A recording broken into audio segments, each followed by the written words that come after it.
I said, turn it down, boo.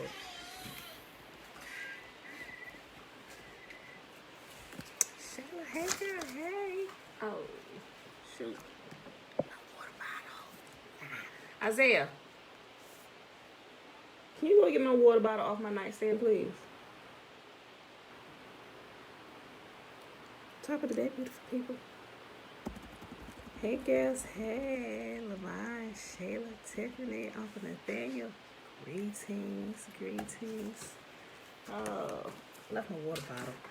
I grabbed it, then I set it back down to get something else, and came downstairs without it. Anyway, peace and blessings, Oh, wait. Never mind. I just felt behind you. I guess I didn't feel good enough. Hold on. Okay. Never mind, Isaiah. I got it. I guess I did bring it down. Okay. But into Trina, hey girl, hey, that's Wabu.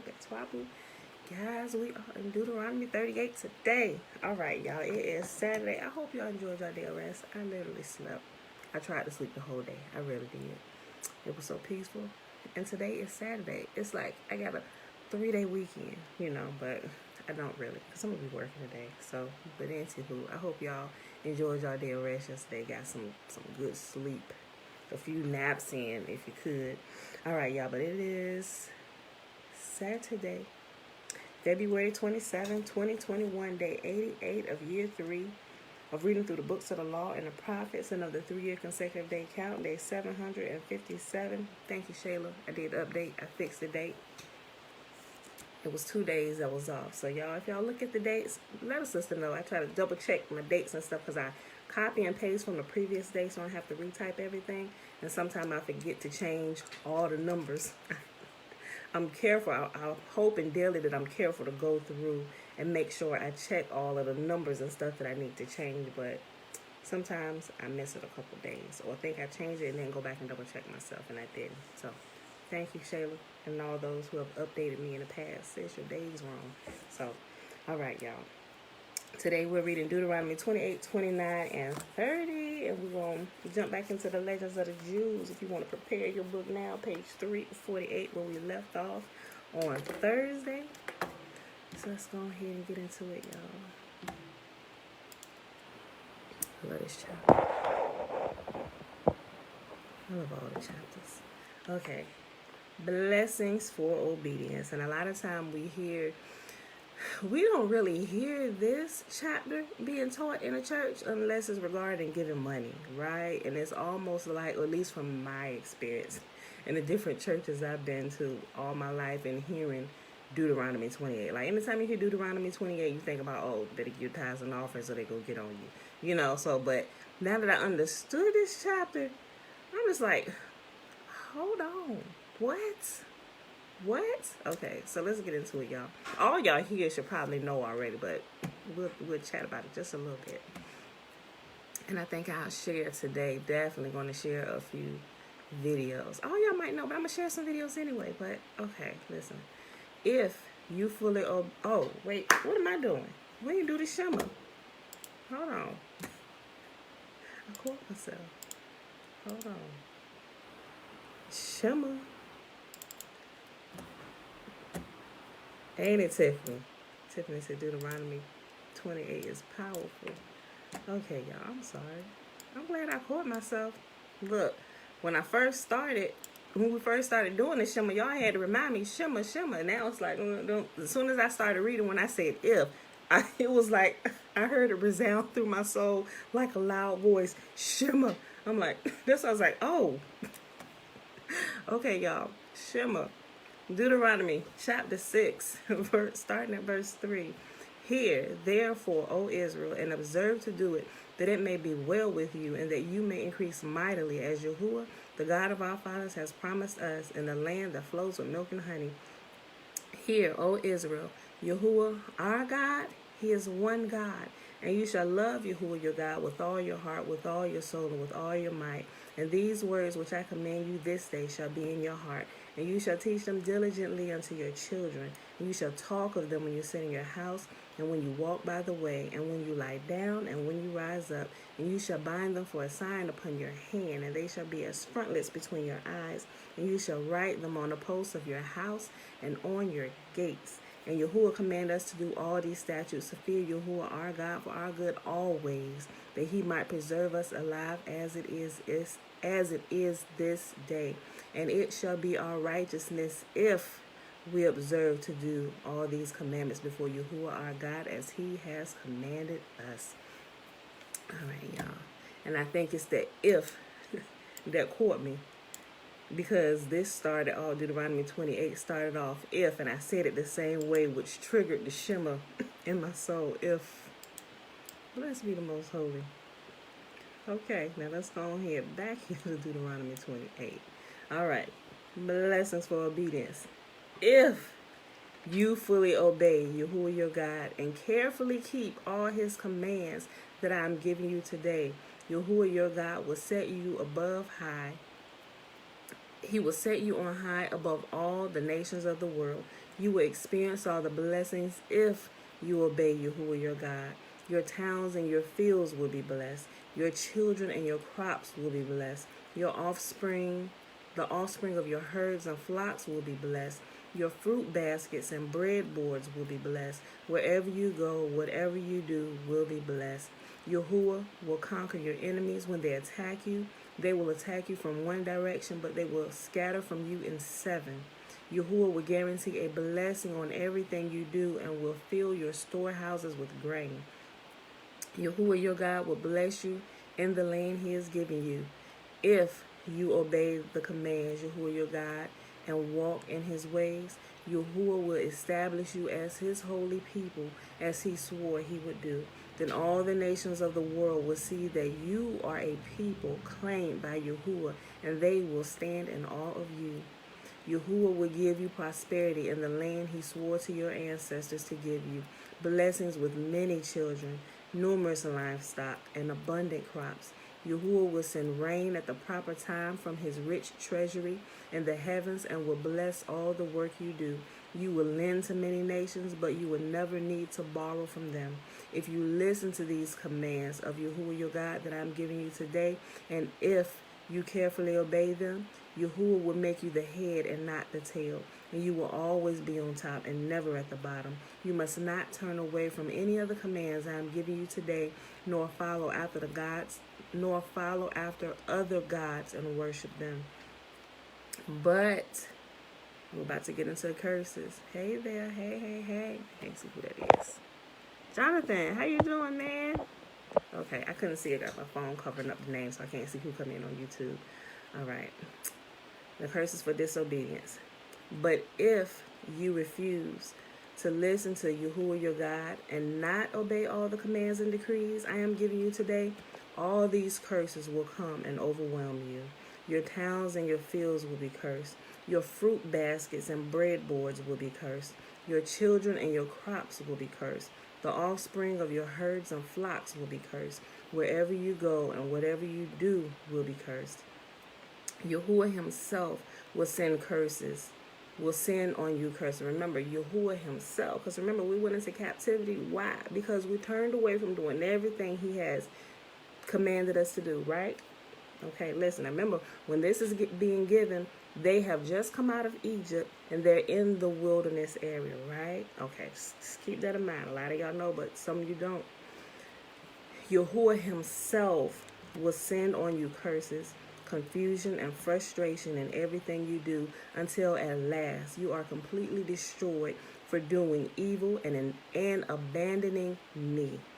Yahuwah will afflict you with disease until none of you are left in the land you are about to enter and occupy. Yahuwah will strike you with wasting diseases, fever and inflammation, with scorching heat and drought, and with blight and with mildew. These disasters will pursue you until you die. The skies above you will be unyielding as bronze, and the earth beneath will be as hard as iron. Now, before I read any more, let everybody just get in the same mindset. First of all, we know who the people are. We know the offspring of Abraham, Isaac, and Jacob, the descendants of Jacob or the descendants of Israel is us, the Negro folk, right? Not all Negroes are Hebrews, but Hebrews are Negroes. Remember that, right? They change our name constantly throughout the different times and stuff to further hide who we are.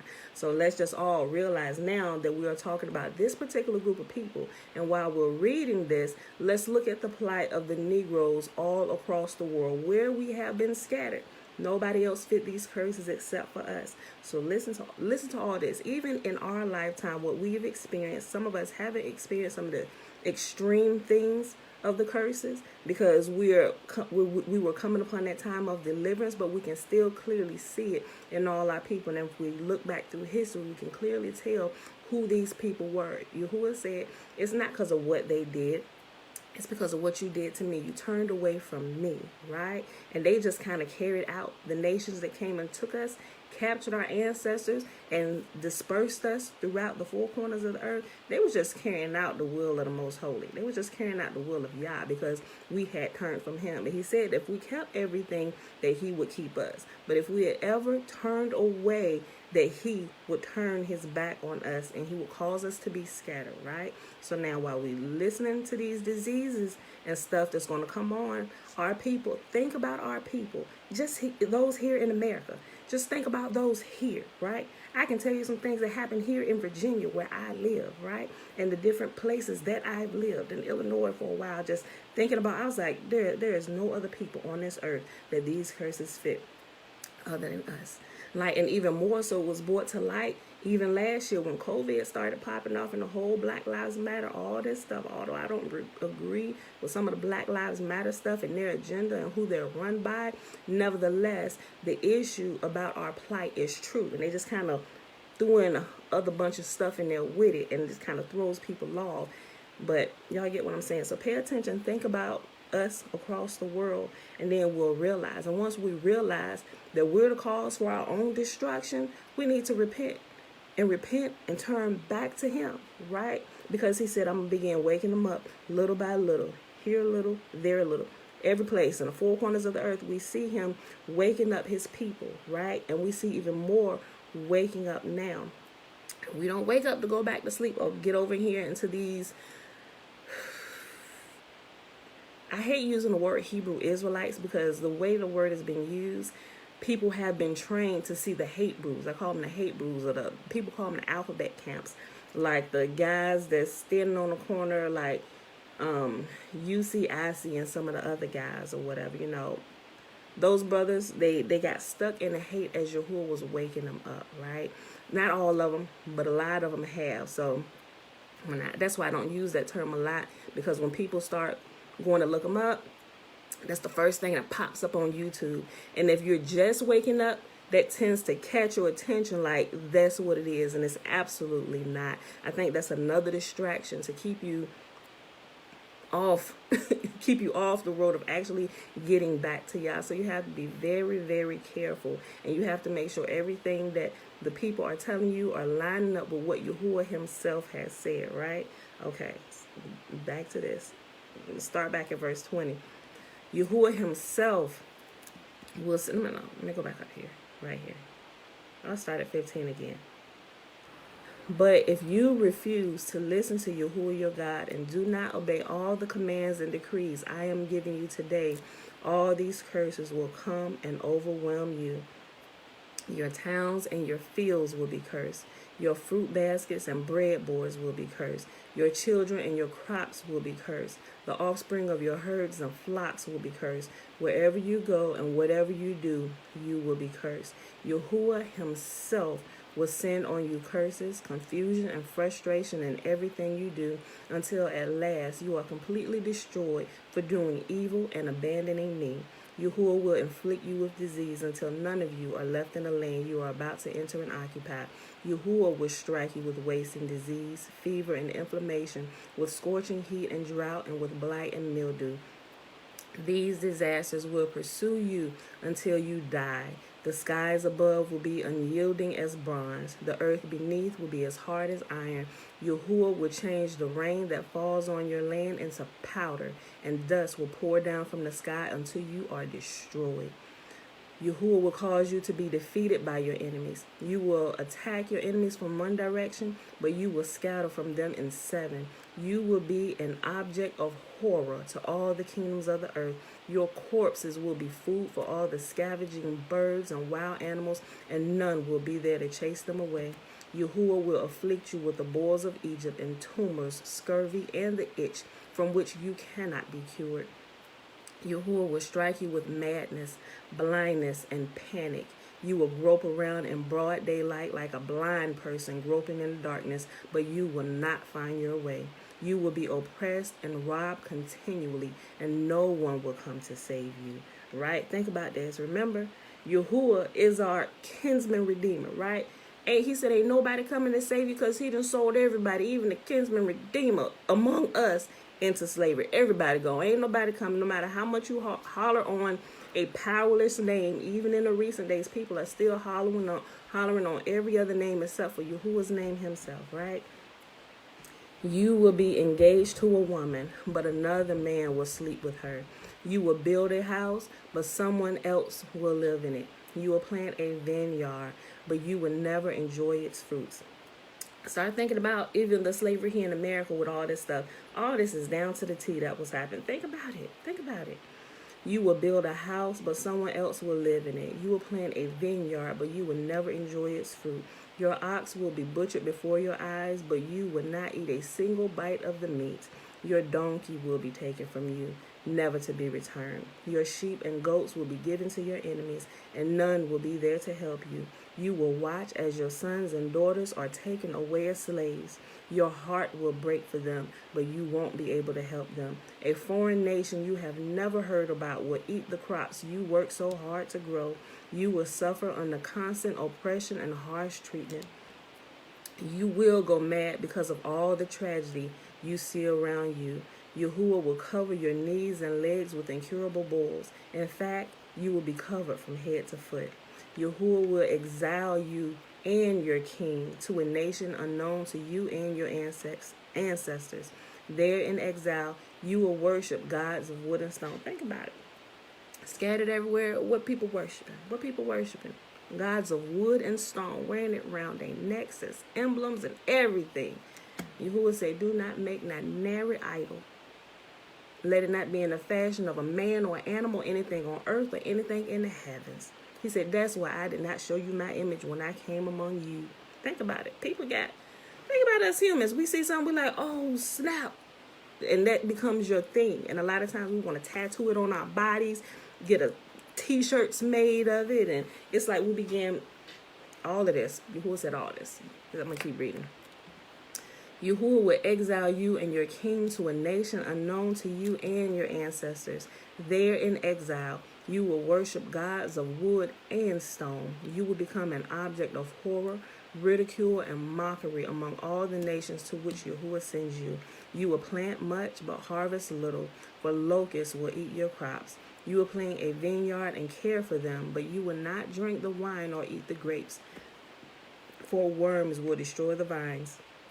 You will grow olive trees throughout your land, but you will never use the olive oil, for the fruit will drop before it ripens. You will have sons and daughters, but you will lose them, for they will be led away into captivity. Swarms of insects will destroy your trees and crops. The foreigners living among you will become stronger and stronger, while you become weaker and weaker. They will lend money to you, but you will not lend to them. They will be the head, and you will be the tail. Think about it, how hard it is for black folk to get loans. I'm just talking about here in America and stuff. Everybody can seem to, I'm not saying in recent days, because in recent days we see as Yahuwah is waking us up. The 400 years of captivity has ended. He's restoring things to us. He is little by little different things we can see that the tables are beginning to turn and work in our favor if you have eyes to see what's really going on, right? The foreigners living among you will become stronger and stronger, while you become weaker and weaker. They will lend money to you, but you will not lend to them. They will be the head, and you will be the tail. If you refuse to listen to Yahuwah and obey the commands and decrees he has given you, all these curses will pursue you and overtake you until you are destroyed. These horrors will serve as a sign and warning among you and your descendants forever. If you do not serve Yahuwah your God with joy and enthusiasm for the abundant benefits you have received, you will serve your enemies, whom Yahuwah will send against you, whom Yahuwah will send against you, whom Yahuwah will send against you. You will be left hungry, thirsty, naked, and lacking in everything.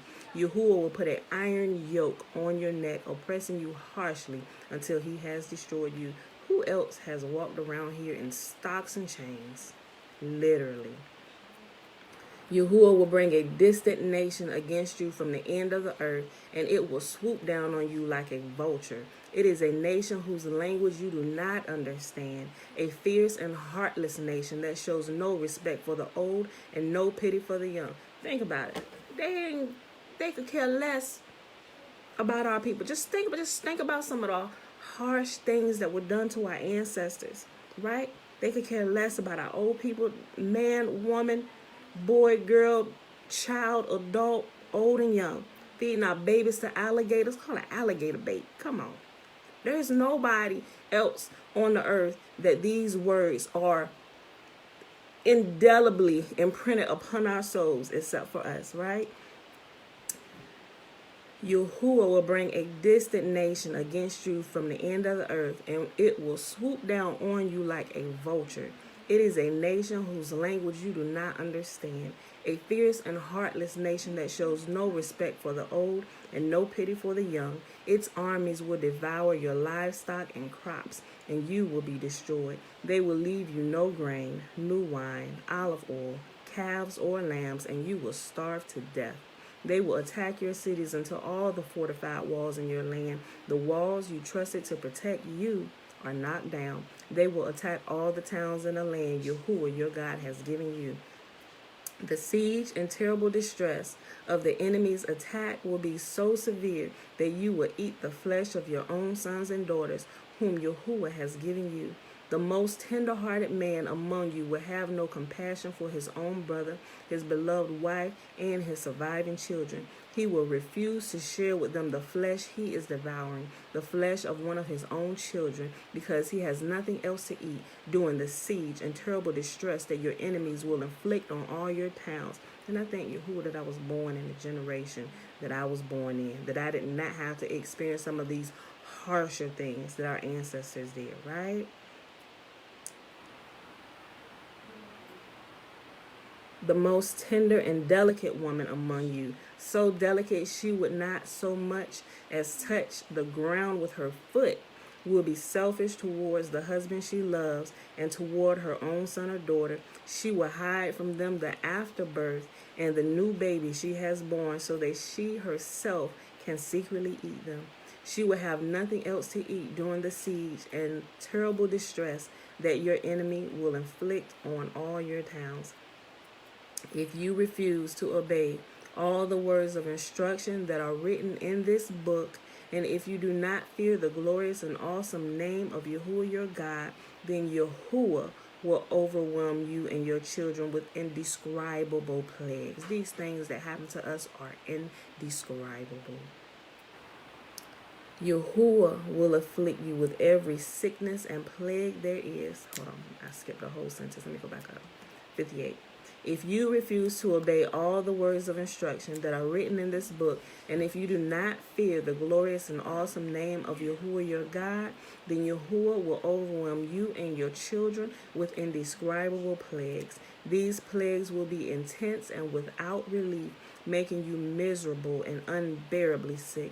He will afflict you with all the diseases of Egypt that you feared so much, and you will have no relief. Yahuwah will afflict you with every sickness and plague there is, even those not mentioned in this book of instruction, until you are destroyed. Though you become as numerous as the stars in the sky, few of you will be left because you would not listen to Yahuwah your God. Just as Yahuwah has found great pleasure in causing you to prosper and multiply, Yahuwah will find pleasure in destroying you. You will be torn from the land you are about to occupy and enter. For Yahuwah will scatter you among all the nations from one end of the earth to the other. There you will worship foreign gods that neither you nor your ancestors have known, gods made of wood and stone. There among those nations you will find no peace or place to rest. Yahuwah will cause your heart to tremble, your eyesight to fail, your soul to despair. Your life will constantly hang in a balance. You will live night and day in fear, unsure if you will survive. In the morning you will say, if it were only night. In the evening you will say, if it were only morning. For you will be terrified by the awful horrors you see all around you. Then Yahuwah will send you back to Egypt in ships, to a destination I promise you will never see again. There you will offer to sell yourselves to your enemies as slaves, but no one will buy you. Now let's just take a moment and just look at something, right? Now we know that Egypt was utterly destroyed, right? And he was giving them this message after he had already delivered them out of the destroyed Egypt. And them out of Egypt, they didn't leave Egypt with ships. They walked on foot to the wilderness, right? They walked on foot to the wilderness. And the only source of water that they had was the Sea of Reeds, the Red Sea that Yahuwah had Moses to split, right? But he said Yahuwah would send them back in ships, not to this place, not to this place, not to this place, but it's talking about another place who Yahuwah also called Egypt. Although it's not called Egypt today, but we can clearly tell this is the place he was referring to, right? And although we have been scattered to the four corners of the earth, and a lot of places where we have been scattered can be considered an Egypt, right? Because of the things that were happening. But here, this is talking about, I'm going to send you back into bondage. And specifically, although it wasn't named America then, when he said Egypt here, he was talking about America, the daughter of the great whore, the belly of the beast, right? Here, where we live in America, right? That's what he's talking about. Because if you go back and you read some of these things, none of these things align with any of the other countries than what it does here and what happened during the transatlantic slave trade. And we can also look at how the Spanish Inquisition led up to that too, because a lot of our people were led into the captivity down into South America, into some of the other places in Oceania and the other places other than America, right? There were different routes and different trade lines and stuff where they shipped cargo and they shipped our family all across the world, right? Read, hold on, he said, right, verse 68, then Yahuwah will send you back to Egypt in ships to a destination I promise you would never see again. And Yahuwah doesn't break his promises, but when we violate the covenant, there's almost no recourse left for us. Judgment has to come, right? Because judgment had to come because we broke everything he said. He didn't immediately send it upon our ancestors. It was years and years and years and years. That's baby girl. Okay. Wait a minute. Let me verify that with Dad, baby girl. But years of constantly us breaking the commands and then repenting. It was a constant. It was like all the captivities was leading up to the big captivity, the last big captivity, right? Because we continue to read through the books.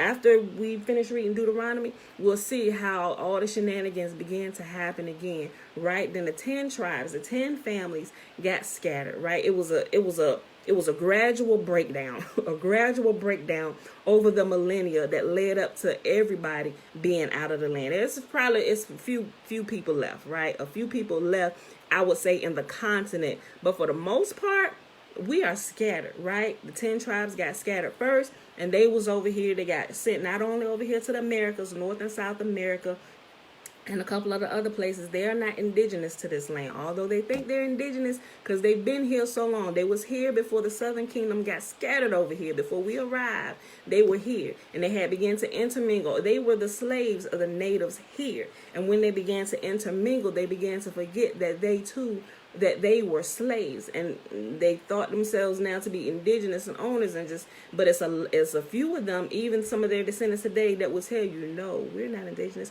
We were slaves, and we began to intermingle and marry with our captors, which then no longer made them slaves. They became owners, right? And as they grew, they got a little sedity and forgot where they came from. Oh, we were never slaves. Sis, yes you were. Your great granddaddy was a slave and he married Master's daughter. You know what I'm saying? So all those things. So when you hear if you look at a lot of YouTube videos or history, you will see some people saying, "Oh, we're indigenous over here. We were here. We was here when the slaves came." Like, bro, you was our cousins. That's how. When we got here, we could communicate. They was like they found Hebrew speaking folk over here. Why? Because y'all had been scattered years ago. You were scattered by the Assyrians, right? According to what scripture says, right? They were scattered first. And Judah and Benjamin got to stay in the land a little bit longer because we kept the commands a little bit longer. Although there were multiple captivities, we get going to captivity. Yahuwah forgives us. He brings us back into the land. Different messiahs and different deliverers over the time. You know, not just Moses, but think about Nehemiah and different ones, right? We got to go back up. We got to go back into the land to the final time Yahuwah said, you know what, I done had just about enough. That's it. I'm done. Everybody got to go. And then that's when the process began of uprooting everybody out. He said, all y'all got to go. He said, y'all doing everything I told y'all not to do. So, but let's go ahead. I don't want to hold on too much.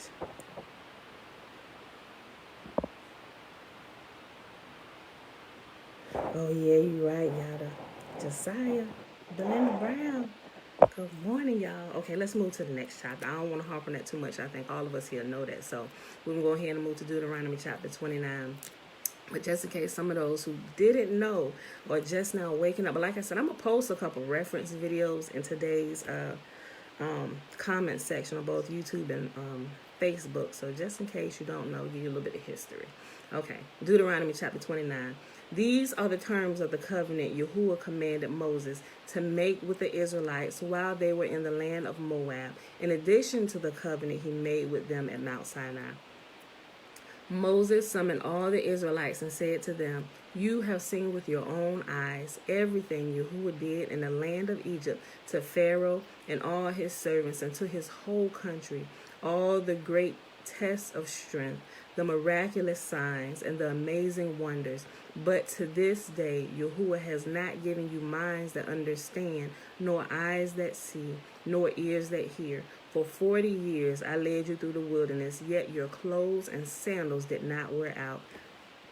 You ate no bread and drank no wine or other alcoholic drink, but he provided for you, so you know that he is Yahuwah your God.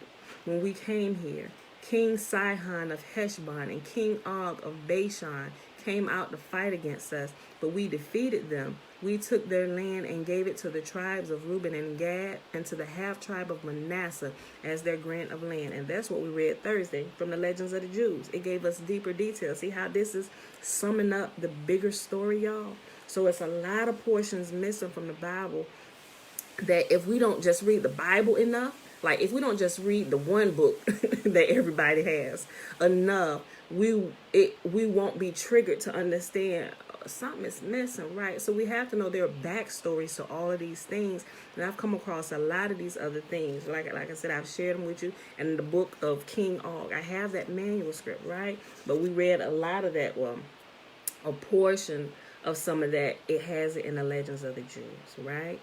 So, okay. When we came here, King Sihon of Heshbon and King Og of Bashan came out to fight against us, but we defeated them. We took their land and gave it to the tribes of Reuben and Gad and to the half-tribe of Manasseh as their grant of land. Therefore, obey the terms of this covenant so that you will prosper in everything you do. All of you, tribal leaders, elders, officers, all the men of Israel are standing today in the presence of Yahuwah your God. Your little ones and your wives are with you, as well as foreigners living among you who chop your wood and carry your water. You are standing here today to enter into the covenant of Yahuwah your God. Yahuwah is making this covenant, including the curses. By entering into the covenant today, he will establish you as his people and confirm that he is your God, just as he promised you and as he swore to your ancestors, Abraham, Isaac, and Jacob. But you are not the only ones with whom I am making this covenant with its curses. I am making this covenant both with you who stand here today in the presence of Yahuwah our God, and also with the future generations who are not standing here today. That is talking about us. With the future generations. At that time, we were the future generations. It's talking about us. And if you guys have not been into the practice of putting Yahuwah's law, statutes, and commands into practice, don't start with the sacrifices and stuff, because for real, those were not needed. Yahuwah said, I've always just required obedience, right? If we had just been obedient, not now sacrifice would have been needed, right? Right? That's what it says. That's what it constantly says. King Saul got in trouble for that. Yahuwah said, I require obedience rather than sacrifice. Think about Daniel. Think about all the other ones who had been in captivity. They did not once ever mention them having to do a sacrifice, right? They constantly, and they were in captivity under Nebuchadnezzar, King Nebuchadnezzar, and they had been promoted into the heathen kingdom as like top officials, right? We don't ever read about them doing sacrifices. We only read about them praying and talking to the Most Holy himself, right? We hear about them praying. We hear about them fasting. That's all we hear about. Yet Yahuwah was always showing up for them, right? And think about it. Think about it here in our day. Have we had to do any kind of sacrifice with our hands? Although we're not going to get off into the sacrifice of the cross and all that stuff. Before we even knew of anything about all of that, we simply cry out to the Most Holy, right? If our hearts are pure towards him, doesn't he always answer us? Hasn't he always answered you? Think about it. Think about it. If we're not familiar with this, things that are obvious in front of our face, we get taken off into doing things that Yahuwah never commanded us to do. He said, I don't require you to do any of these things, right? I simply require that you come to me. Matter of fact, there was no sacrifice for intentional sin, right? If we go back and we look through all of these, we will see that there was no sacrifice for intentional sin. There was pretty much either repentance or judgment, right? That's what Yahuwah says. Because everything that they did sacrifices for, it was for the sins that they may not have known. But when we read about things that were on purpose, like think about rape or premeditated murder. We just read about these the other day. What do Yahuwah say? A lot of that stuff requires death. I don't try to do no sacrifice. Ain't no forgiveness for those things. Yahuwah meets out. I mean, there's forgiveness, but Yahuwah meets out everything measure for measure. Measure for measure. Some people think they can sin and boom, I'm going to just repent, say I'm sorry. But no, still judgment is coming, right? You can go touch the hot stove. Your mama tell you don't touch the stove hot. You go touch the stove anyway. You can't just say, oops, I'm sorry now because you defied instruction. You went and touched the hot stove. You don't say ouch or forgive me, I'm sorry, and the response from you touching the burning stove, or the repercussions from you touching that hot burning stove, it doesn't go away, right? You carry that in your body. You get burn marks. If it's severe, you will get first, second, third degree burns, right? Depending on what type of stove you touch and how hot it was. You're going to bear the consequences of your sin in your body. And that's what the law teaches us, that if you purposely go and do this, you'll be forgiven. You can say, I'm sorry, but you're going to bear the consequences of your sin in your body, right? Some of it ended in death. Yahuwah said, y'all need to die. We just need one good public flogging will get everybody else in line. Everybody see that I'm not playing. This is what happens when you don't keep this. The whole point of you having to die. Yes, baby girl. See, prank me. He didn't prank you. Soda. I see it. The whole point of doing this to get you right away is so the whole nation doesn't go awry. The whole nation doesn't go up in flames. And that's what happens when judgment is delayed. And a lot of people think, oh, we done got away with it, or we've been forgiven, or they're not. You don't get that. But immediately they think they're good. They think they can keep getting away with it. And they keep on doing it. Instead of thinking, oh, your grace and your mercy, thank you that I didn't die or I didn't get what should have come to me right at that moment. We don't think that way. We just think of deeper ways we can continue being deceitful. I mean, I don't. I hope y'all don't. But y'all get the gist of what I'm saying, right? Instead of Yahuwah, his long suffering, helping us to turn us back to him, a lot of people don't look at the long suffering as his grace and him not wanting to spank that tail immediately, but that you will see the error of your ways and get back on track. Like, oh, Father, you know, and when we do that, the repercussions are less severe. But when we completely just ignore that and keep on doing what we want to do, thinking nobody sees us, then our end is so much worse than it could have been if we would have had just straightened up earlier when he was getting our attention. And Yahuwah is long-suffering. He'll be long-suffering till you hit the grave. You will die before your time, you know, because you continued on. And all this time, he's giving you to repent and do what's right. Fix what you're screwing up. And a lot of times, we don't get it, right? We keep missing it. All right, listen. But I said all that to say we are the future generations, right? So all these things that are here also apply to us. And if you're not in the habit of taking these things, considering your life, looking at your life, you will realize, if you begin to look at that, you will realize that these things are true today, just like they were when it was first given to our ancestors. You will begin to see some of these things in your individual life and in your individual family happening on a smaller scale. Remember, I told you the other day, if you're doing something wrong, things going to start going wrong in your household. Just like this is, right? And you need to stop immediately, not continue going on like, oh my gosh, I got the worst of luck. Things go from bad to worse. Nope. Things is going crazy because somebody in your house going crazy. You need to stop first, consider yourself. And if it's not you, you need to consider the other members of your household. What are y'all doing? What are you doing? Somebody is doing something, right? There's sin in the camp. There's an aching in the camp, right? We need to check and see what's going on and get it straight so we can continue moving on in the blessing, right? All right. But you are not the only ones with whom I am making this covenant with its curses. I am making this covenant both with you who stand here today in the presence of Yahuwah our God, and also with the future generations who are not standing here today. You remember how we lived in the land of Egypt and how we traveled through the lands of the enemy's nations as we left. You have seen their detestable practices and their idols made of wood, stone, silver, and gold. I am making this covenant with you so that no one among you, no man, woman, clan, or tribe, will turn away from Yahuwah our God to worship these gods of the other nations, and so that no root among you bears bitter and poisonous fruit. Those who hear the warnings of this curse should not congratulate themselves thinking, I am safe, even though I am following the desires of my own stubborn heart. This would lead you to utter ruin. Yahuwah would never pardon such people. Instead, his anger and jealousy will burn against them. All the curses written in this book will come down on them, and Yahuwah will erase their names from under heaven. Yahuwah will separate them from all the tribes of Israel to pour out on them all the curses of the covenant recorded in this book of instruction. Then the generations to come, both your own descendants and the foreigners who come from distant lands will see the devastation of the lands and the diseases Yahuwah inflicts on it.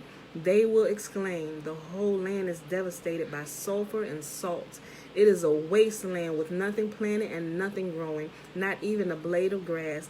It is like the cities of Sodom and Gomorrah, Admah and Zeboim, which Yahuwah destroyed in his intense anger. All the surrounding nations will ask, why has Yahuwah done this to this land? Why was he so angry? And the answer will be, this happened because the people of the land abandoned the covenant that Yahuwah, the God of their ancestors, made with them when he brought them out of the land of Egypt. Yes. I wake up first. Yes, baby girl, you woke up first. Ha. My kids, they got this thing. They fight over who woke up first. I wake up first. Okay, chill. We'll talk about this in a minute, okay? Like, you woke up first and came downstairs, but you woke up first and came and got to bed with me and Dad. So, technically, baby girl woke up first. Mom, she woke up in the middle of the night. Okay, yes, Isaiah, you're right. Okay, both of y'all, go on back in there, please. Give me a few moments. I wake up first. Go first.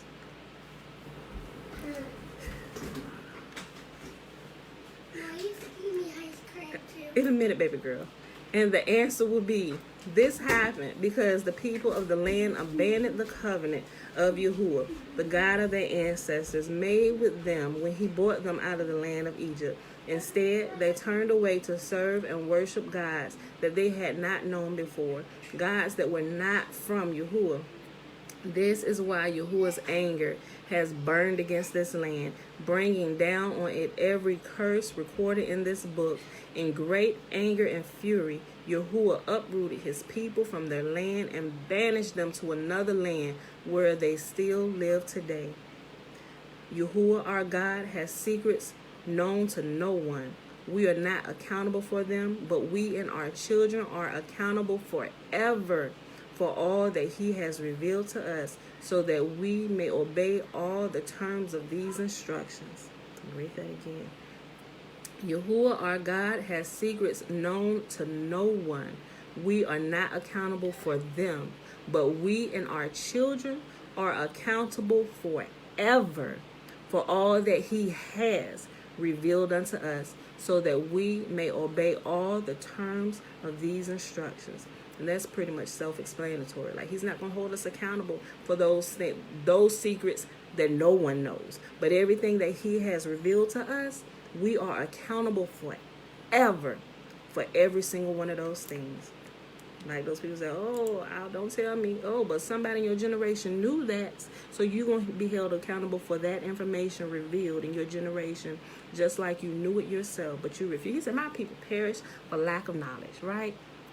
A lot of people like to use that all willy-nilly. But he said, my people perish for the lack of knowledge because you're ignorant. You're ignorant. And he said, and look, they stopped right there. They should keep reading that. He said, my people perish for the lack of knowledge. Why? Who know that next part of that verse? He said, my people perish for the lack of knowledge because they reject knowledge. Not because they don't know. He said because they rejected the truth that would have set them free. He said, my people perish for the lack of knowledge because they reject knowledge, or because they reject me, right? Or some versions say because they reject the truth.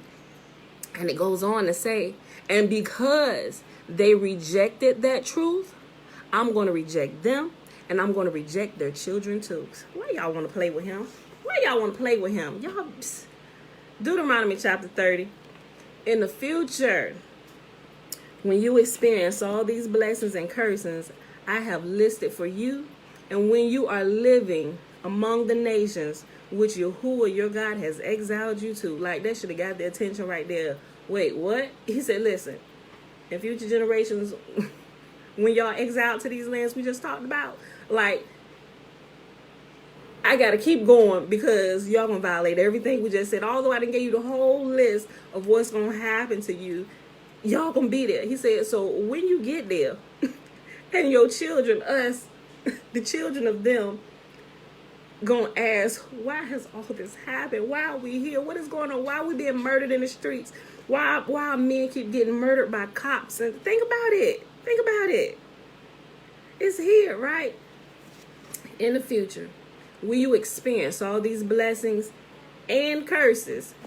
Like we had the blessing first and the curses. In the future, when you experience all these blessings and the curses I have listed for you, and when you are living among the nations to which Yahuwah your God has exiled you, to take heart to all these instructions. If at that time, listen, he's talking about us. If at that time, what time? Our time, us. Those looking back, reading, why are we here? Why are we here? If we at that time, us at that time, that's us now. Looking back here, us. Listen, if at that time you and your children return to Yahuwah your God, and if you obey with all your heart and with all your soul all the commands I have given you today, then Yahuwah your God will restore your fortunes.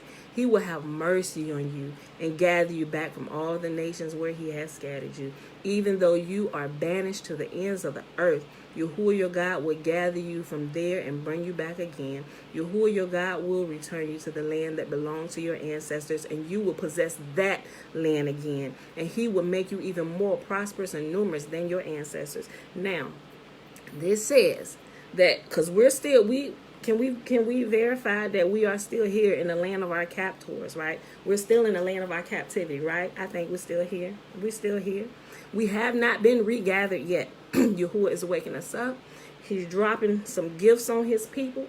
He restoring our sanity of mind as we realize, oh, shoot, we're waking up out of this deep deception called Christianity, right? Worshiping another God, worshiping multiple gods.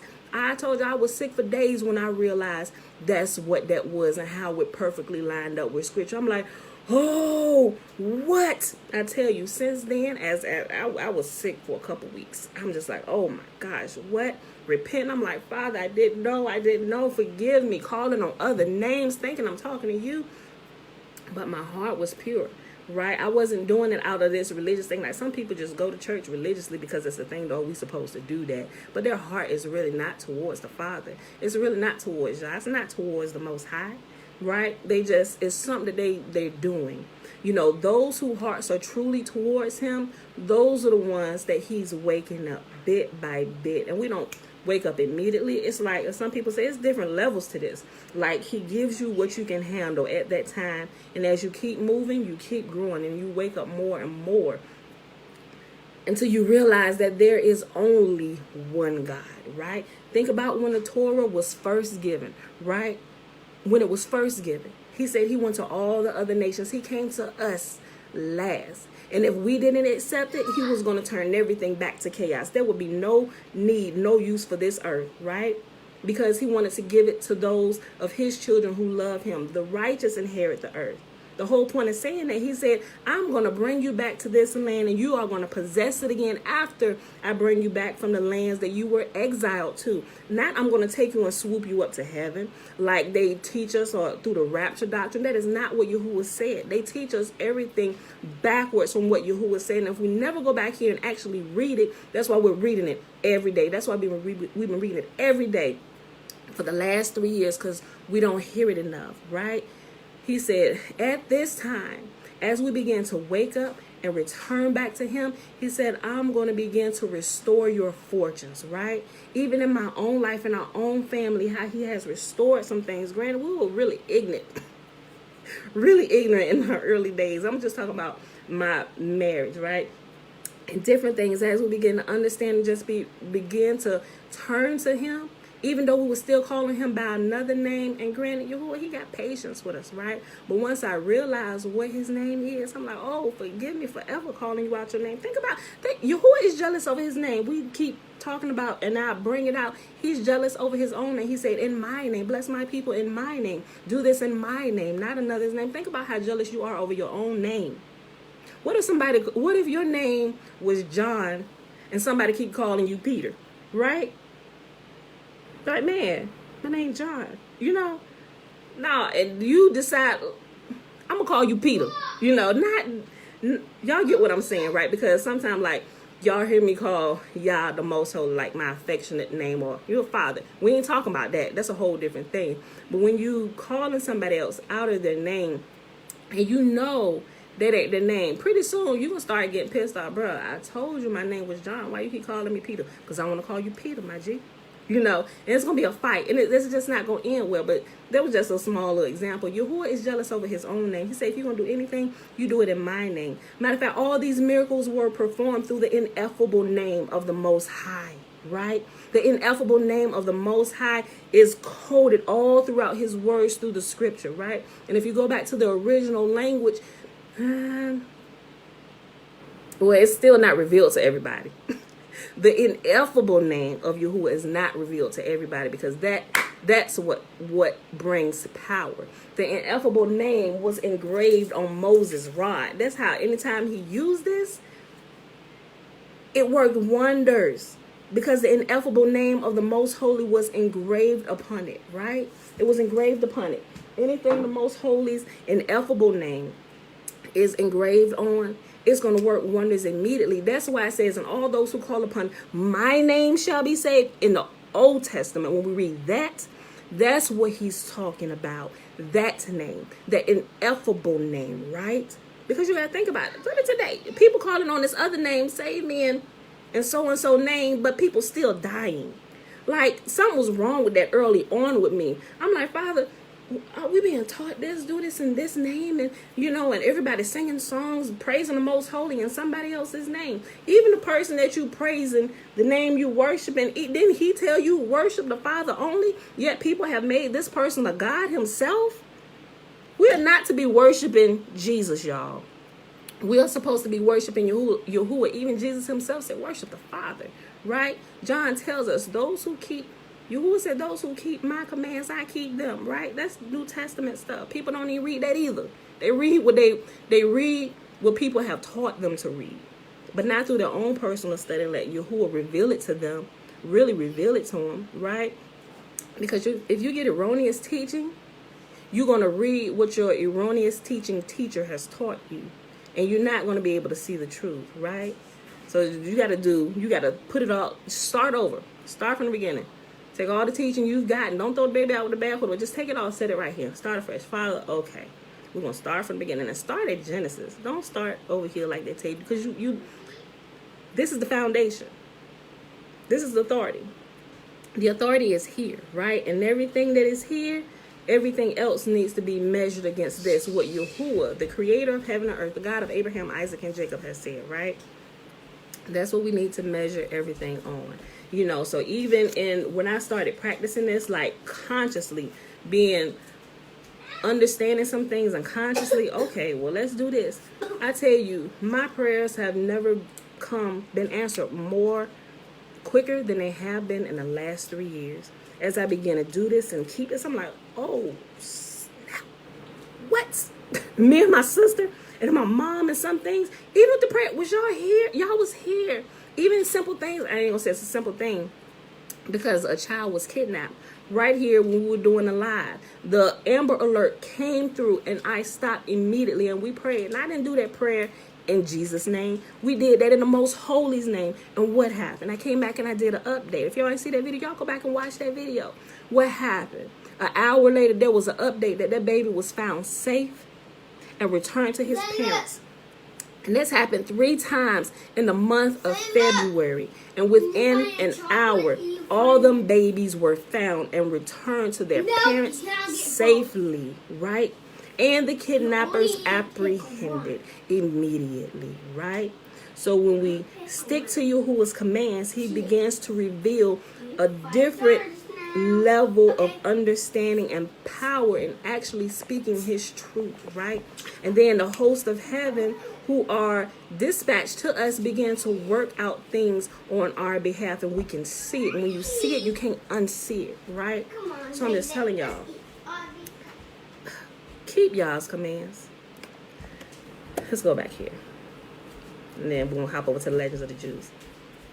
Deuteronomy 30. In the future, when you experience all these blessings and curses I have listed for you, and when you are living, shush, y'all. And when you are living among the nations to which Yahuwah your God has exiled you, take to heart all these instructions. If at that time you and your children return to Yahuwah your God, and if you obey with all your heart and with all your soul all the commands I have given you today, then Yahuwah your God will restore your fortunes. He will have mercy on you and gather you back from all the nations where he has scattered you. Even though you are banished to the ends of the earth, Yahuwah your God will gather you from there and bring you back again. Yahuwah your God will return you to the land that belonged to your ancestors, and you will possess that land again. He will make you even more prosperous and numerous than your ancestors. So he said when he brings us back, he's not going to swoop us up to heaven. He's going to bring us back to the land, right? He's going to bring us back to the land, and that we're going to inherit, right? They teach us we're going to be swooped up out of here, and we're going to live with him. Yahuwah tells us we are going to be returned to the land, and he's going to come down and live among us. That's what he says. Everything in Christianity is being taught backwards from what Yahuwah has said. That's why it's so pertinent that we read this word for word daily. Just like it is incumbent upon kings to handwrite a copy of the law and keep it on their person at all time and read it daily, we would do well. We should follow the example of the king, right? We should follow example, and we should daily be in this.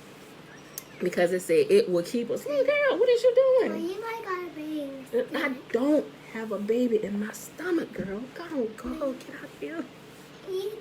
Listen, look, she been telling her father, Let me keep reading this. Oh my gosh. Every time children say that, somebody pregnant. Look, hey, listen here. Look, children are a blessing though. So, but I'm just kind of like, you hear what your daughter just said? She said, I got a baby. And she kept doing it. I'm like, listen, we've been being careful. Listen, let me finish reading this, y'all. Yahuwah your God will change your heart and the hearts of all your descendants so that you will love him with all your heart, with all your soul, so you may live. Yahuwah your God will inflict all these curses on your enemies and on those who hate and persecute you. Then you will again obey Yahuwah and keep all his commands that I am giving you today. Yahuwah your God will then make you successful in everything you do. He will give you many children and numerous livestock, and he will cause your fields to produce abundant levels, for Yahuwah will again delight in being good to you as he was to your ancestors. Yahuwah your God will delight in you if you obey his voice and keep the commands he decrees written in this book of instruction. And if you turn to Yahuwah your God with all your heart. Hold on, I read that sentence a little too fast. Yahuwah your God will delight in you if you obey his voice and keep the commands and decrees written in this book of instruction, and if you turn to Yahuwah your God with all your heart and soul. This is the command I am giving you today. It is not too difficult for you, and it is not beyond your reach. And this is something that is always, she prophesying Dana, maybe. Listen, I'm almost apt to believe that because I keep believing, I keep dreaming about this little boy, right? And so I was like, oh, yeah, no. So when I found out my daughter-in-law, my oldest son's daughter was pregnant, I was like, oh, yeah, that's the baby I was dreaming about. But then she had a little girl. And then my husband's nephew, his wife got pregnant. I was like, oh, that's the baby I was dreaming about. And she had a little girl. I was like, who is this little boy? I've been dreaming about this little boy for the last 6 months. I'm like, somebody about to have a little boy. Knowing that Yahuwah blesses this house with men and children, right? We got 6 on. 6 on. Okay, all right. This command I'm giving you today is not too difficult for you. It is not beyond your reach. Like people say, this is done away with. The law is done away. It's too hard to keep. That's why we had to have this new covenant. Absolutely not. The new covenant is the same as the old. Read what Yahuwah says the new covenant is and not what everybody else tell you it is. They tell you the new covenant is this. Yahuwah said the covenant I gave you is not. It's right here. Deuteronomy Chapter 30. Hold on, baby girl.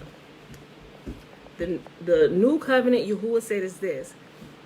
It's the same covenant, the same exact covenant that I gave to your ancestors.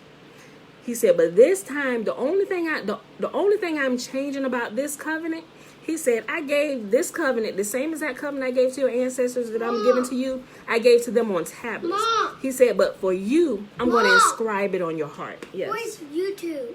I deleted it. Watch kids YouTube. You're not watching the big folk YouTube. That's the only thing that's changed. And if we understand that, we will understand, oh, shoot, we still supposed to be keeping this. Y'all better return to it. I'm telling you, when you begin keeping it according to what Yahuwah says, you begin to see things shift like in your life and in your household super quick. When I say super quick, I mean super quick, right? Some of the big things that happened for us a few years ago when we started doing this, the business that we have, although we've been doing good and Yahuwah's been watching it, we secured 2 state contracts for our company, right?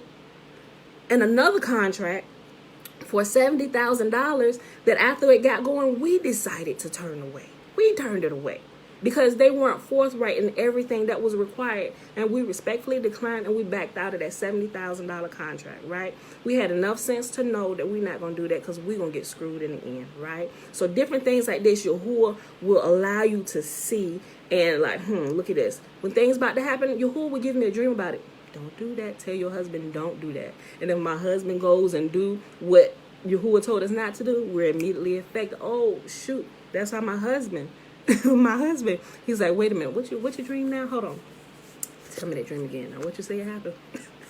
And so we are mindful to know that Yahuwah speaks to us in different ways. Sometimes somebody else, sometimes he'll just simply just give us a dream. And sometimes I will literally hear him. And I mostly hear him while I'm here in my kitchen washing dishes. So it's like, I'm telling you, I can sit here and tell you this all day long, but I'm telling you, y'all need to test this. Who said test me? Come on, test me, ask me. So y'all need to, in your own personal life, start testing this. Who is talking about, especially his people, like all that. Oh my gosh, listen here. I ain't gonna get into that. That's gonna take us all. Y'all be like, what? Okay, let me finish this so we can get to the legends of the Jews, y'all. Listen, okay. This command I'm giving you today is not too difficult for you, and it is not beyond your reach. It is not kept in heaven so distant that you must ask, who will go up to heaven and bring it down so we can hear it and obey? It is not kept beyond the sea, so far away that you must ask, who will cross the sea and bring it to us so we can hear it and obey? No, the message is very close at hand. It is on your lips and in your heart so that you can obey it.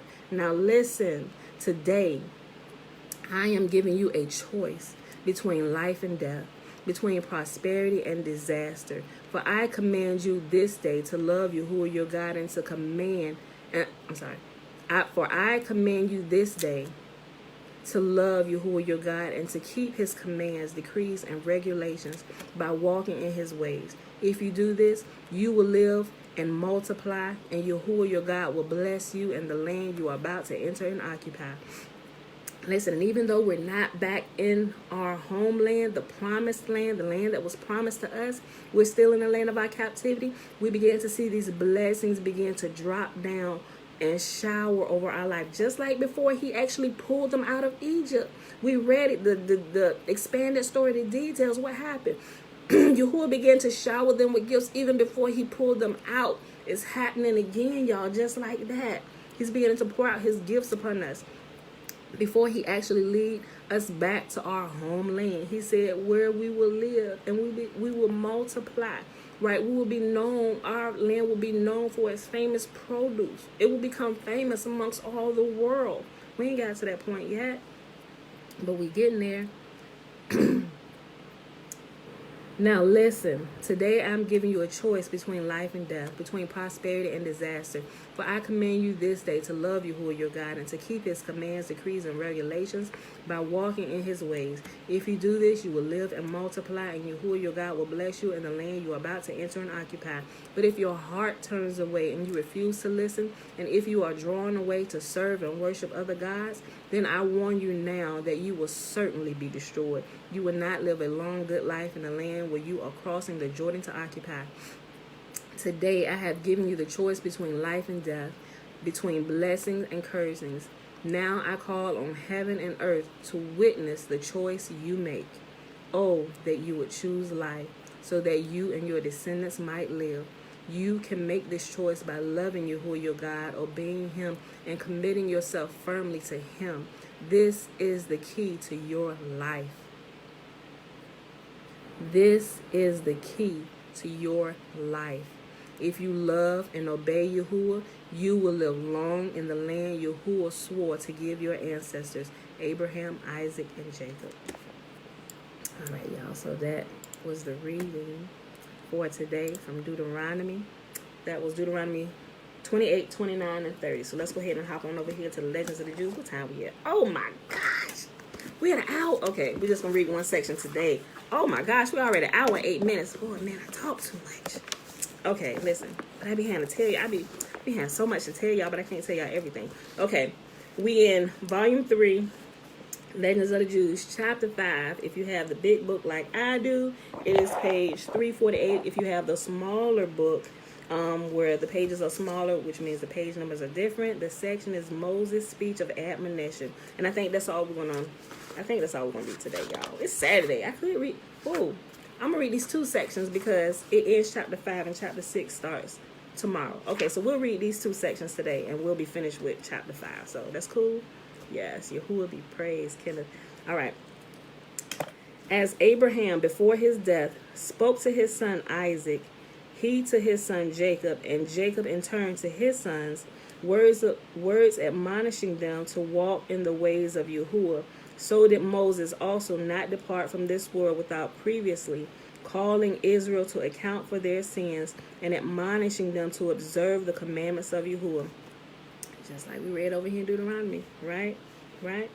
Moses' speech of admonition had a greater effect than the revelation of the Decalogue upon Mount Sinai. For whereas Israel, shortly after they had said on Sinai, we shall do according to as we have heard, transgressed by worshiping the golden calf. Moses' words of admonition had left a powerful impression upon them, and he restored them to Yahuwah and the Torah. Yahuwah therefore said, as a reward to thee, because thy words of exhortation have brought Israel to follow me, I shall designate these words as thine, even though thou didst speak them only in execution of my command. Right? So that's why we hear it, and we read it in here too. Like some people call it, oh, it's the Torah of Moses. Yeah, it's the Torah of Moses. Yahuwah said, I'm going to give this distinction to you. And people are going to call the Torah of Moses, even though it's my instruction that I gave directly to you and all of Israel. I'm going to let it be named after you, Moses. So when you hear the Torah of Moses, yes, it's still Yahuwah's Torah, the law, statutes, and commands. That was a gift Yahuwah had given to Moses because of his faithfulness and constantly speaking it to the people that they would turn back to him, right? All right, so just remember that, y'all. Watch out, boo.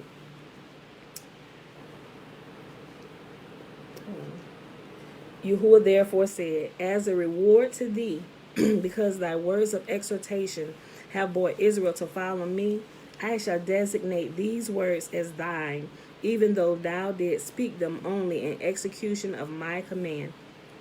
Moses did not, however, make his speech of exhortation to the people until after the victory of Sihon and Og.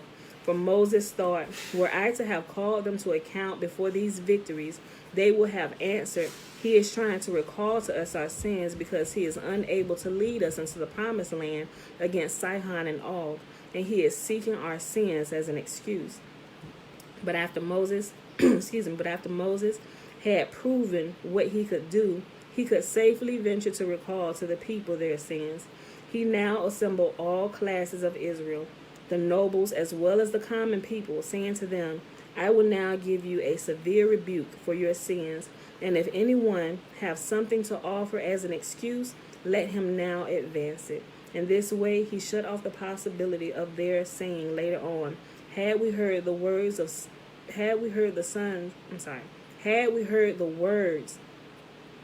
the son of Amram, we should have answered each word fourfold and fivefold. Moses now recounted the 10 temptations with which they tempted Yahuwah, how at the Red Sea they had repented, having followed him, and even turned back 3 stations on the way to Egypt. Even after the miracle that clove the Red Sea for them, they had so little faith in Yahuwah as to say, just as at this spot we passed unharmed through the Red Sea, so also did the Egyptians in another part of it. At Marah and at Rephidim they tried Yahuwah on the account of the dearth of water, and as they twice rebelled against Yahuwah on the account of the water, so did they on the account of the manna. They infringed upon the 2 laws Yahuwah had given them in regard to the manna, storing it from one day to the next and going to gather it on the Sabbath, although Yahuwah had strictly forbidden both. On the account of their lust for flesh, they also twice transgressed, murmuring for flesh at the same time as they received the manna, although manna completely satisfied their needs. And after Yahuwah had granted their wish and had sent them quails, they remained content for a short time only, and then again demanded quails, until Yahuwah granted them that wish also. But the worst of all, Moses told them, was the worship of the golden calf. And not only that, but again in Paran, misled the spies, ye transgressed, desiring to make an idol, and under its guidance returned to Egypt. Moses then pointed out to them that it was owing to their sin that they had strayed about in the desert for 40 years, for otherwise Yahuwah would have brought them to Palestine on the same day as he had led them out of Egypt. He not only reproached Israel with the sins they had committed against Yahuwah, but also with the evil they had worked Moses himself, mentioning how they had thrown their infants into his lap, saying, "What food hast thou for these?" On this occasion, it was evident how good and pious a nation that was before Moses, for all the sins he enumerated to them had been committed not by them, but by their fathers, all of whom had in the meantime died, yet were silent and made no answer to the severe reprimand their leader gave them. Moses did not, however, merely admonish the people to walk in the ways of Yahuwah, but he said to Israel, "I am near to death. Whosoever hath learned from me a verse, a chapter, or a law, let him come to me and learn it anew." Whereupon he repeated all the Torah, and that too in the 70 languages of the world, that not Israel alone, but all the heathen people too, might hear the teachings of Yahuwah. All right, y'all, that's the last section in chapter 5. Balak, the king of Moab. Yahuwah allows nothing to stay unrewarded. Not even a respectable word remains without its reward. The older of Lot's 2 daughters had called her son that was conceived in Gib Moab by thy father, whereas the younger, for the sake of decency, called her son Ammon, son of my people, and she was rewarded for her sense of propriety. For when Moses wanted to overrun the descendants of Lot with war, Yahuwah said, "My plans differ from thine. 2 doves shall spring from this nation, the Moabite Ruth and the Ammonite Naomi. And for this reason must these 2 nations be spared." Wow. That'll teach a lesson all in itself. Like, Yahuwah will spare a wicked nation because he sees down the line 2 people that are going to spring, that are going to be righteous. Remember when he annihilated Sodom and Gomorrah, and he was talking to Abraham. He said, "Listen, we're going to kill everybody." He said, "Because I have looked all the way to the end of time, and there's not one righteous person who will arise from these nations." He said, "So we're going to go ahead and end them now." Man, look, my plans differ. Yahuwah said to him, "My plans differ from thine. 2 doves shall spring from this nation, the Moabite Ruth and the Ammonite Naomi." 2 women, my G. He saved nations of wicked people for 2 women who would be born in later generations. Man, ladies, y'all better know Yahuwah cares about you more than what this world tells you that he does, and he'll come just for you, when other people look at women as an afterthought. And like I told y'all before, where a place oppresses women, the spirit of the Most High is not there. Those who are teaching, because Yahuwah counts us as precious, and just as much as he does the men, he will fight for us, right? Oh, there's so many instances of women Yahuwah fighting for that has been left out of the canonized version of the Bible because of who canonized it and their purpose in canonizing everything. My G, don't get me started today. Yahuwah said to him, "My plans differ from thine. 2 doves shall spring from this nation, the Moabite Ruth and the Ammonite Naomi, and for this reason must these 2 nations be spared." The treatment Yahuwah bade Israel according to these 2 nations was not, however, uniform.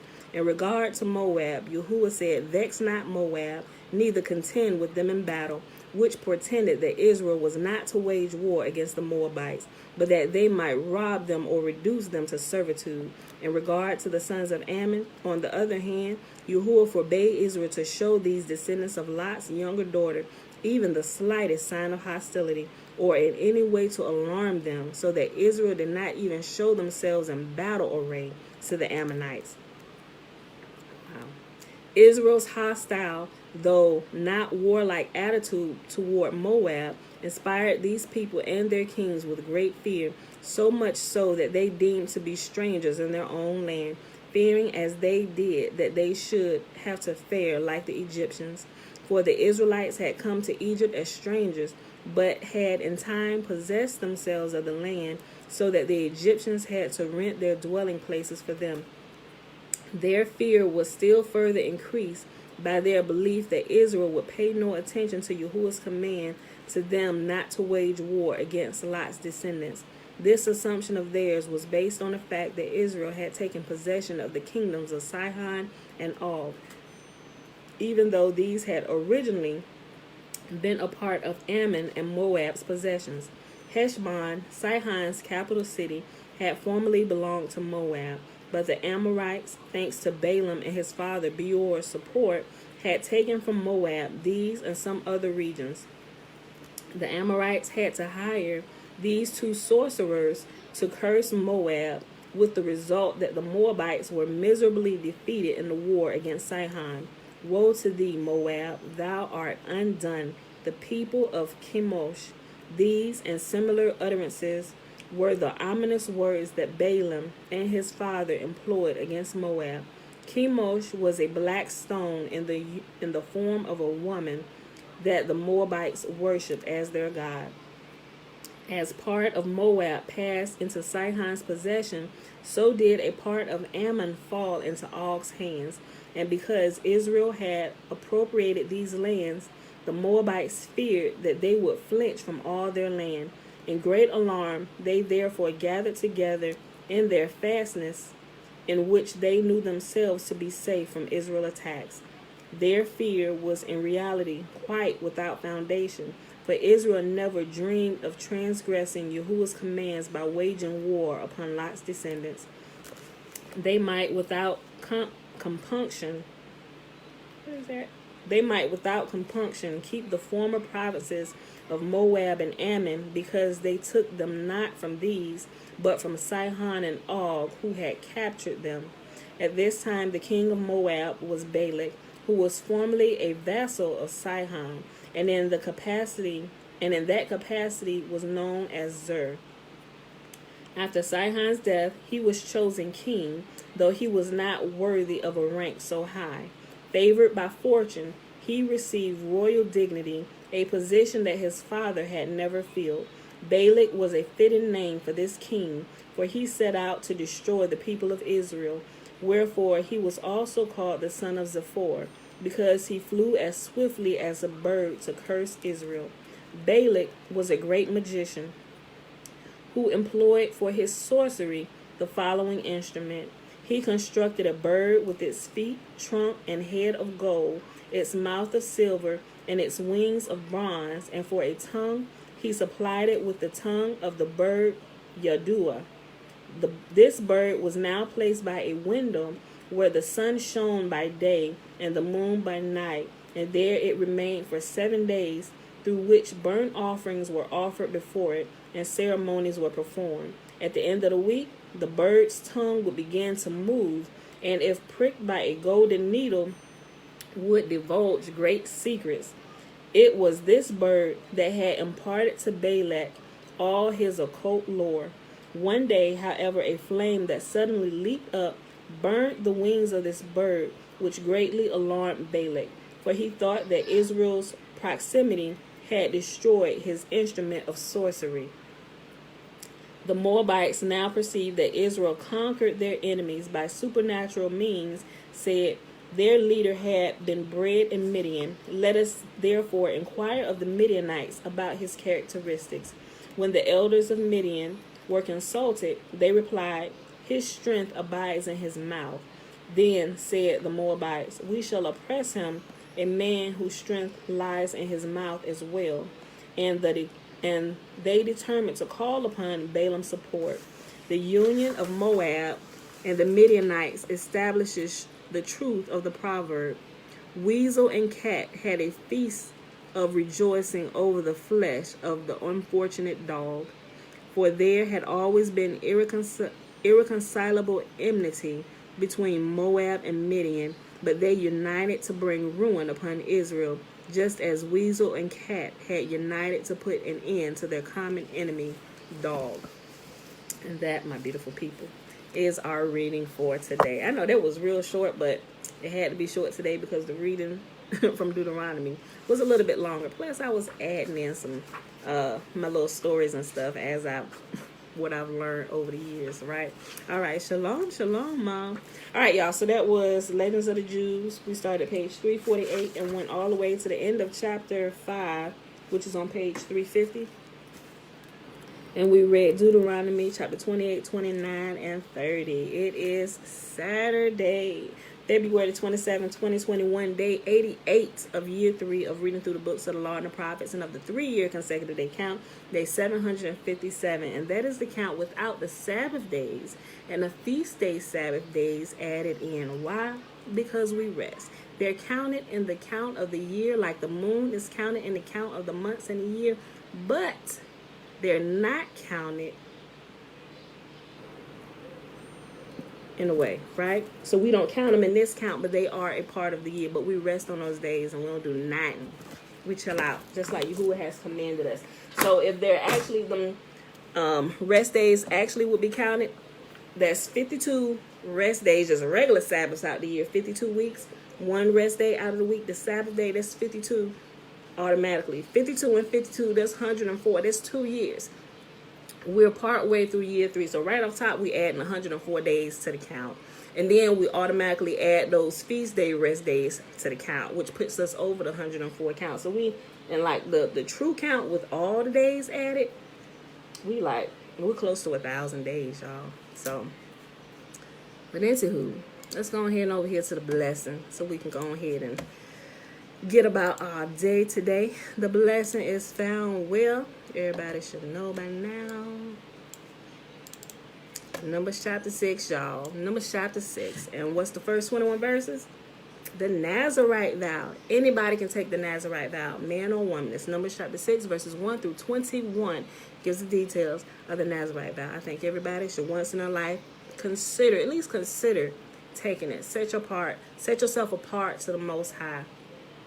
And just dedicate yourself to Him. And there's rules and regulations on what you have to follow.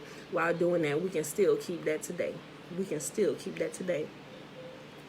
So consider it. But the blessing is found in the very next verse, of verse 22, all the way to the end of the chapter, verse 27.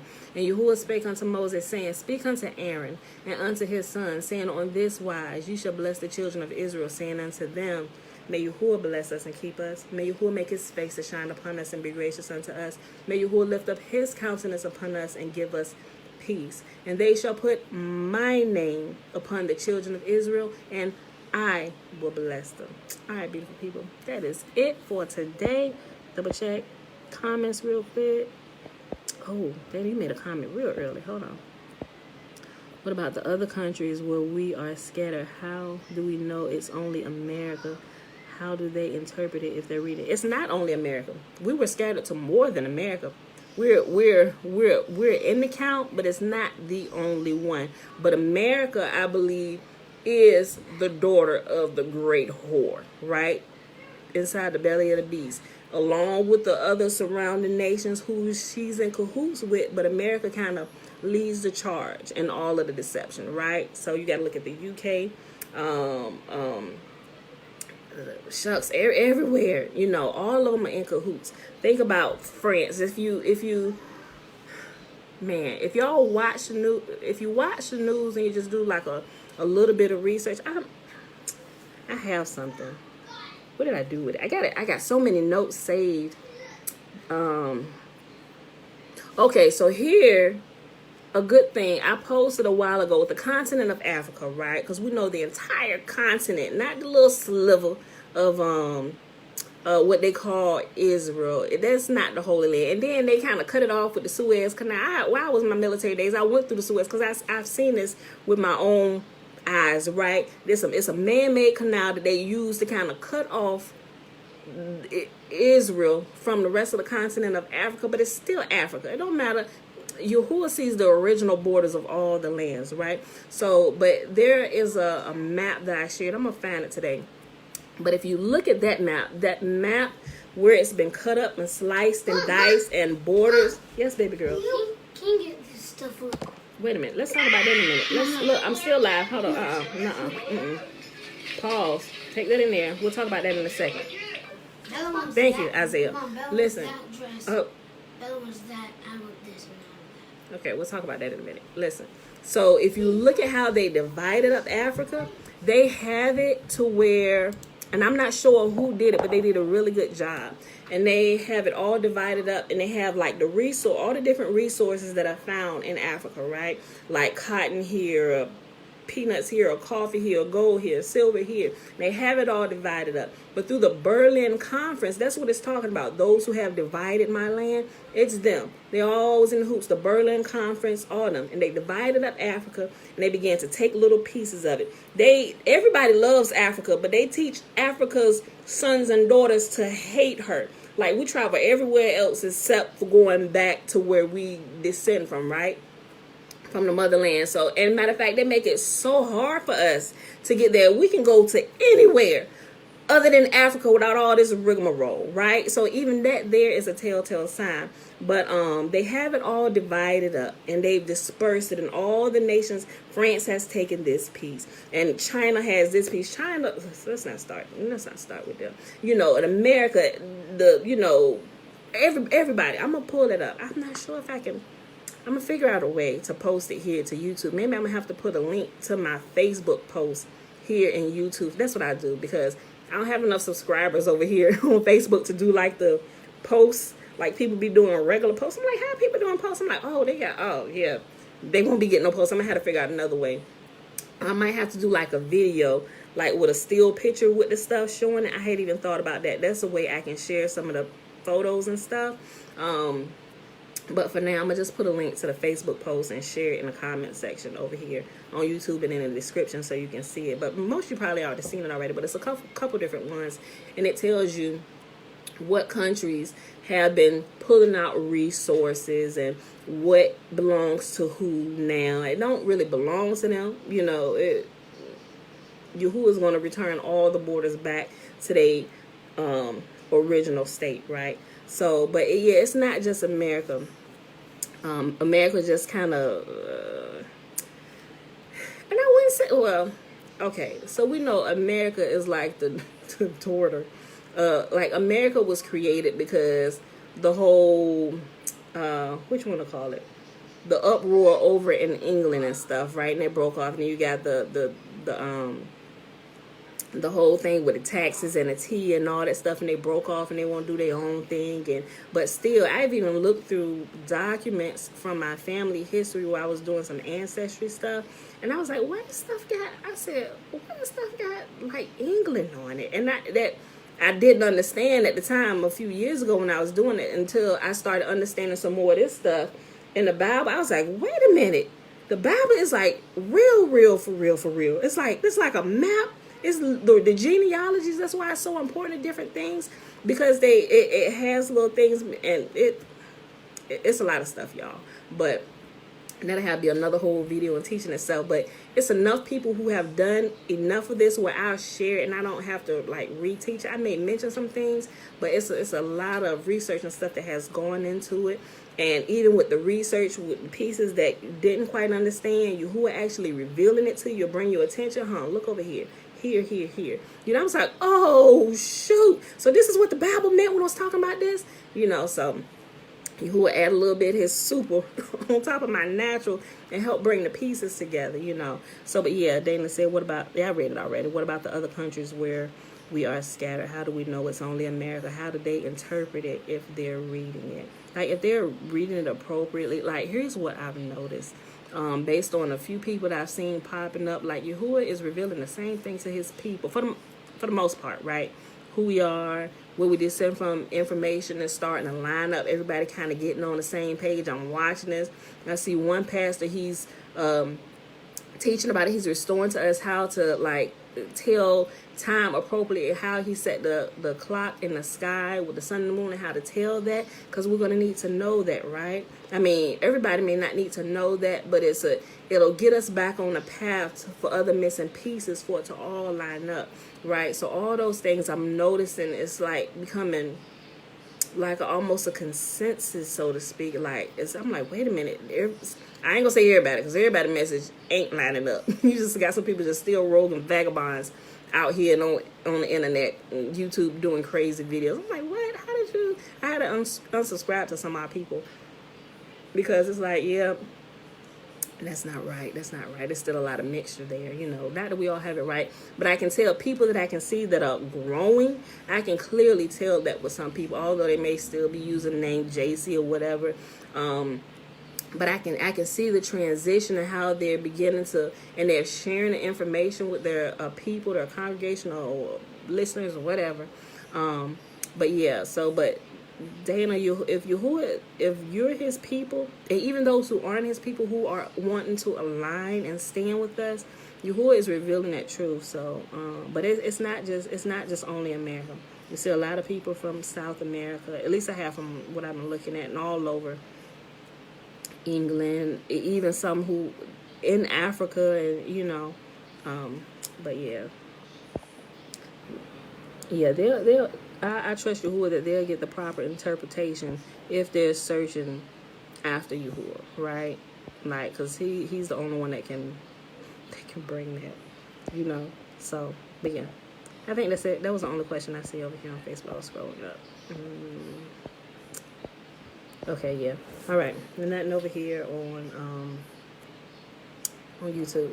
But anyway, y'all, that's it for today. Thank y'all for hanging out with me today while I stand my post and while we read the words of the Most High, the Most Holy, Yahuwah himself. So we learn about our history and learn how just to turn back to the Most High, right? So that's it, y'all. I ain't got nothing else. Ain't nobody else got no questions. We about to get out of here. Oops. I swiped it over. I need to. All right, y'all. That's it. We out of here. Love y'all. See y'all tomorrow, 7:30 a.m. Eastern Standard Time.